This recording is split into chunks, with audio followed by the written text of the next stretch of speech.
బీసీల వాటా కావాలని భక్త సిద్ధేశ్వరన్న చేస్తున్న పోరాటానికి కాంగ్రెస్ పార్టీ పూర్తి మద్దతు ఉంటుంది.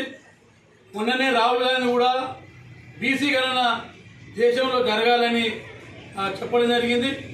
దానికి అనుకున్ననే రేవంత్ రెడ్డి గారు కూడా కాంగ్రెస్ పార్టీ బీసీలకు వాటా దక్కాలి, బీసీ వాటా ప్రకారమే మేము మద్దతు చెప్తామని రేవంత్ రెడ్డి గారు కూడా చెప్పడం జరిగింది.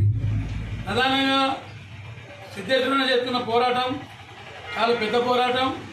ఈ భారతదేశంలో బీసీలకు ఎప్పుడో వాటా రావాలి కానీ మతోన్మాద బీజేపీ ఇవాళ కేంద్రంలో ఉండి బీసీల వాటను రాకుండా అనేకమైన చట్టాలు తెచ్చి అడ్డుకుంటూ వస్తూ ఉంది.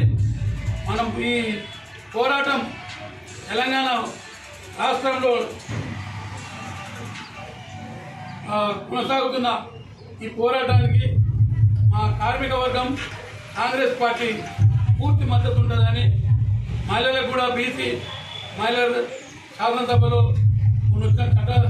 చట్టసభలో బిల్లులో మహిళలకు కూడా వాటా కేటాయించాలని, బీసీ వాటా రావాలని కోరుతూ పూర్తి మద్దతు పలుకుతున్నామని తెలియజేస్తాం.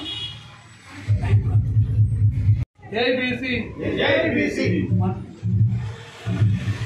ఇవాళ భారతదేశంలో 60% ఉన్న బీసీలకు స్వాతంత్రం వచ్చి ఇంతకాలమైన 75 ఏళ్ళు దాటిపోయినా ఇవాళ చట్టసభలలో అంటే పార్లమెంటులో 83 మంది మాత్రమే ఉన్నారు. అంటే 15% మాత్రమే.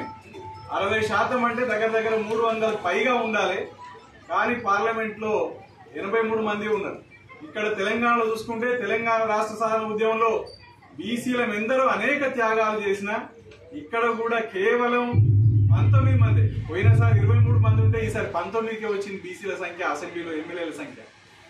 నిజానికి ఇక్కడ 120 మందిలో 50% అనుకుంటే కూడా 60 మంది ఉండాలి, 60% అనుకుంటే 70 మంది ఉండాలి. కానీ ఇవాళ దేశానికి స్వాతంత్రం వచ్చినా మనం తెలంగాణ రాష్ట్రం సాధించుకున్నా స్వాతంత్ర ఉద్యమంలో బీసీలు ప్రాణాలు కోల్పోయినా తెలంగాణ రాష్ట్ర సాధనలో ప్రాణాలు కోల్పోయినా మనకు చట్టసభల్లో వాటా లేకపోవడం, అదే ఆ చట్టసభల్లో ఎప్పుడైతే ఉండదో చట్టసభల్లో మనకు సంక్షేమ చట్టాలు కూడా మనకు రూపొందవు. అట్లా బీసీ ప్రజల యొక్క బాగు కూడా జరగదు. కనుక మనం బీసీలందరం మరో స్వాతంత్ర పోరాటం చేయాల్సిన సందర్భం మనకు ముందుకొచ్చింది.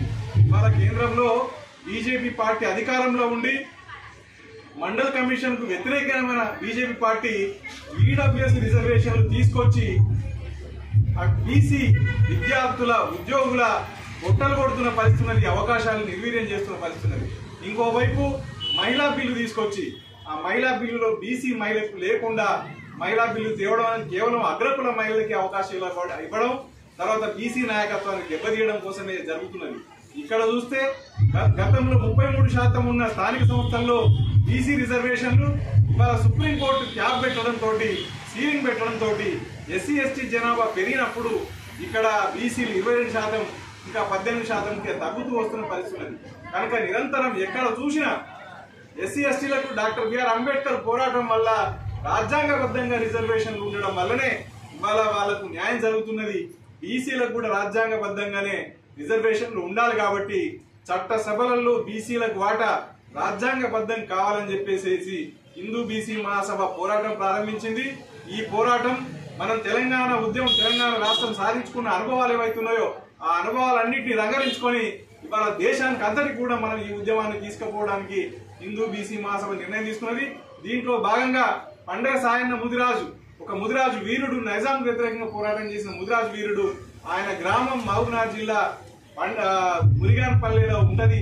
అక్కడి నుంచి మొదలై ఎల్లుండి నుంచి అంటే మార్చి 1 నుంచి అక్కడి నుంచి మొదలై బీసీ యోధుల గ్రామాలన్నీ తిరుగుతూ బేలి లలిత, శ్రీకాంతాచారి, మారోజు వీరన్న, దొడ్డి కొమరయ్య, చాకల ఐలమ్మ ఈ గ్రామాలన్నీ వీళ్ళ గ్రామాలన్నీ తిరుగుతూ పాలకుర్తి అట్లా సర్వాయి పాపన్న మన గౌడ పోరాట యోధుడు, గోల్కొండ మీద గౌడ రాజ్యం స్థాపించినప్పుడు గౌడ జెండా ఎత్తిన మన బీసీ సర్వాయి పాపన్న గ్రామం వరకు మనం పాదయాత్ర చేసుకొని అక్కడ ముగింపు సభ కూడా మనకు ఉంటది. కాబట్టి బీసీ సోదరులందరూ కూడా ఈ ఉద్యమంలో, ఈ పాదయాత్రలో తమ స్థాయిలో తమకు అయినంత మేరకు ఈ పాదయాత్రలో భాగస్వామ్యం కావాలని ఇవాళ మన ఐలన్న ఒక బీసీ నాయకుడిగా, గతంలో కమ్యూనిస్ట్ నాయకుడిగా ఇవాళ కాంగ్రెస్ లో ఉన్న బీసీల కోసం పోరాడుతున్న ఐలన్నకు ఈ కరపత్రాన్ని ఇచ్చి మద్దతు కోరడానికి మేము రావడం జరిగింది. అట్లనే ఐలన్న కూడా దీని మద్దతుగా మనం మాట్లాడగలని కోరుతున్నాం. ఈరోజు చట్టసభలో కట్ చేసి మళ్ళీ బీసీల వాట కావాలని కట్ చేసి మళ్ళీ చేస్తే 2 వేలు